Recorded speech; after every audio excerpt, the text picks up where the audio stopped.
Hi, my name is Baraka, and I'm an 11th grade student at Heritage Academy. And this is my second year in AVID. My favorite part of the AVID program is when Miss Christine helps us with our core classes. My name is Sanad. I'm a 10th grade student at Heritage Academy. This is my first year in AVID. My favorite part of AVID is getting to interview people of different backgrounds. This video will highlight some of the ways that students at Heritage are building skills they will need to pursue their goals after graduation. It is a lot of hard work. First in the video, you will see my friend Uba Hassan reading her college admissions essay. Then you'll see a snippet of my friend Fatih Hassan interviewing Lisa Bucci, a hurricane scientist from the National Oceanic Atmospheric Admission.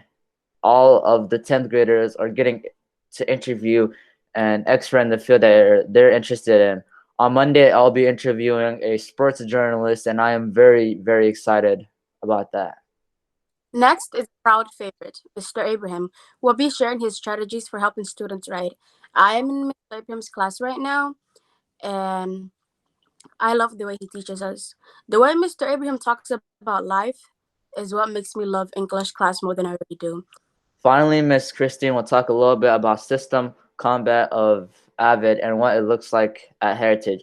If you had to share one piece of evidence, advice to a teacher on how to make sure students are learning the most, I'd say when I was in ninth grade, Mr. Shinelag would constantly remind me about assignments I'd missing. He wouldn't yell; he'd calmly say, "Hana, don't let your assignments pile up," and that'd really help me because in the middle of the quarter, I turned in most of my assignments, and that really bumped up my grade. And my advice would be to interact with students more, the way that Mr. Shanalak interacted with Hanad. Thanks for tuning in, and remember, hawks fly high.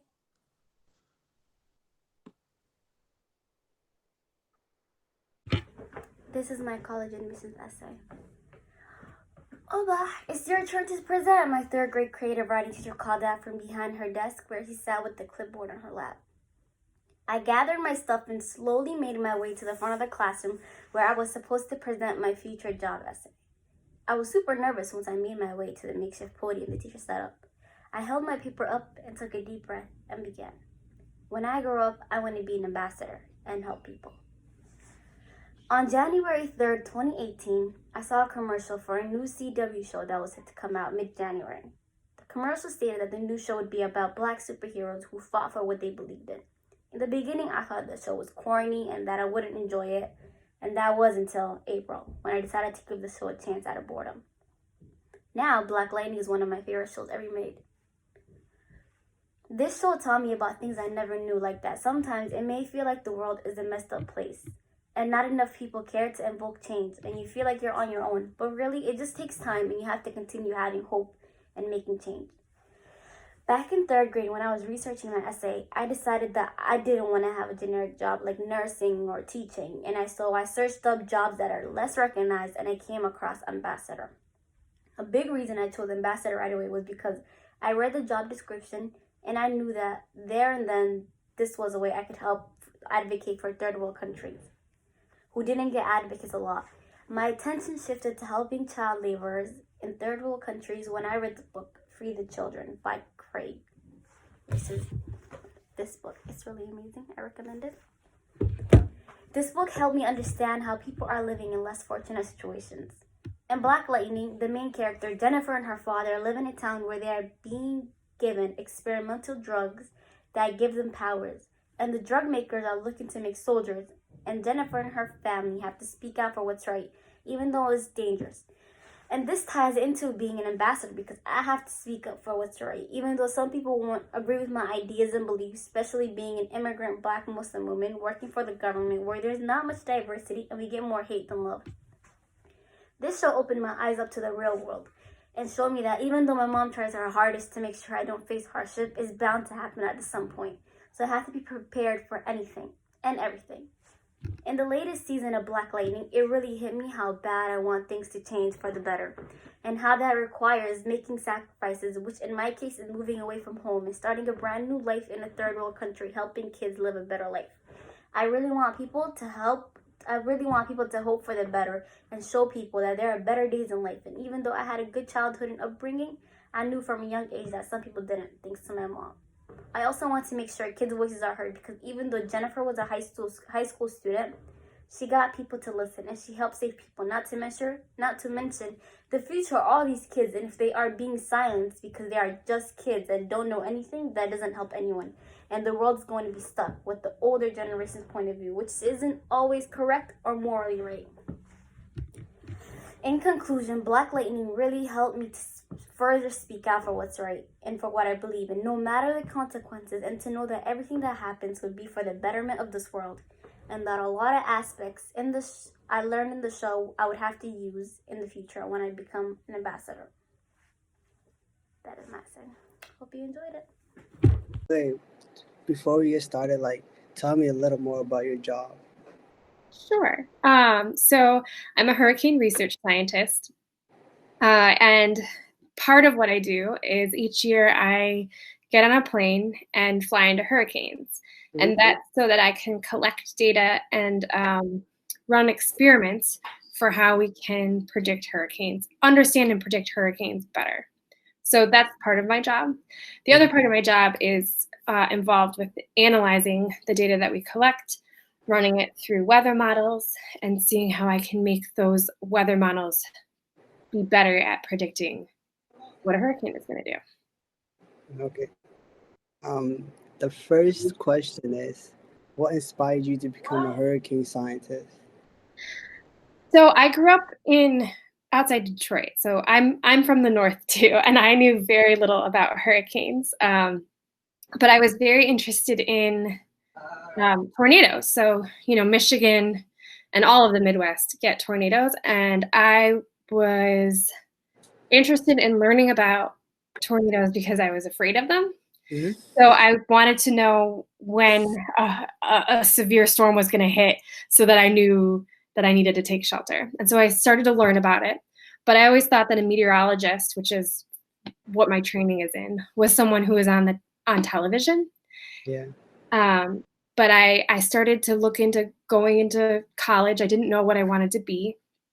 And I found out that, meteorologists could do lots of different things. They could. Mr. Schneider, how you doing? I hope you're well. I'm making you a little video here. I've done this a few times with people because sometimes it's more enjoyable for me than writing something out, and maybe it's more useful because it can incorporate visuals and whatnot. I'm actually going to cut here for a second just to make sure that everything's recording okay. Yeah, okay, we're good.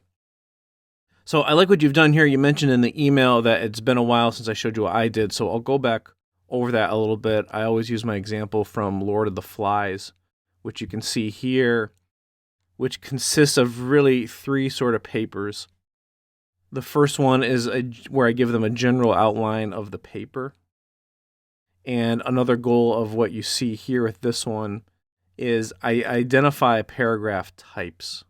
So I have A as the introduction, B as a general theme paragraph, and C as a specific theme paragraph. And the C paragraphs, they're more relating to themes of the book, to the character, and then D, the closing. And then when they go to the next page, there's the actual order of the paragraphs that they'll do. And this is how I get them to write an 11, 12, 13, 14, 15 paragraph essay. And the big key is the B and C paragraphs, they're repeated.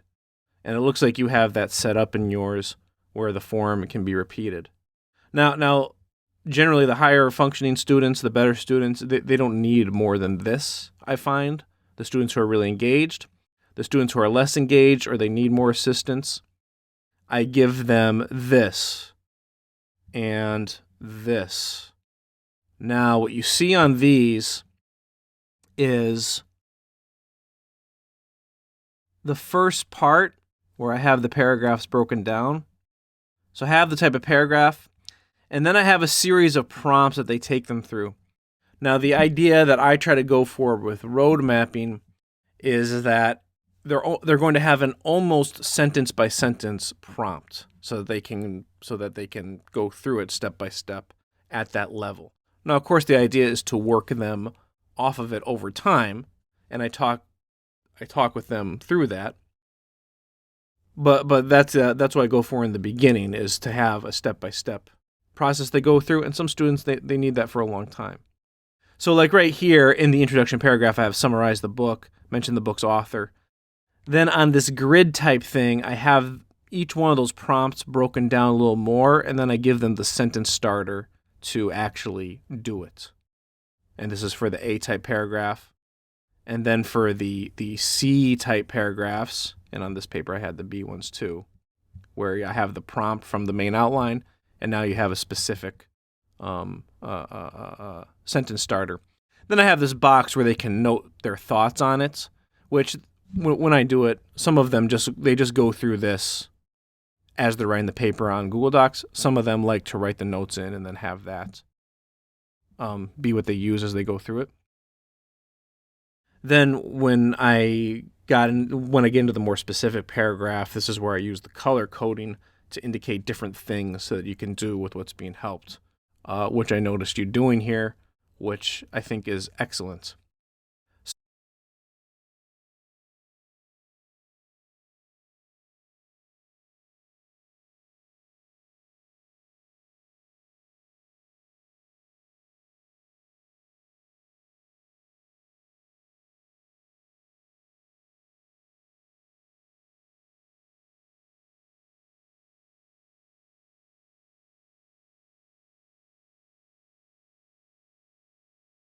Hi guys, so the last part of this video, I just wanted to tell you a story.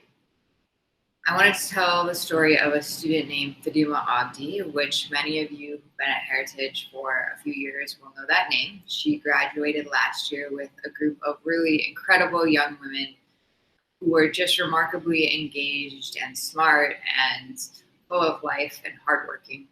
And Faduma always stood out to me a little bit because she was definitely one of the quieter ones among the group, and academics were definitely a little bit more of a struggle for her, but she also worked really, really hard.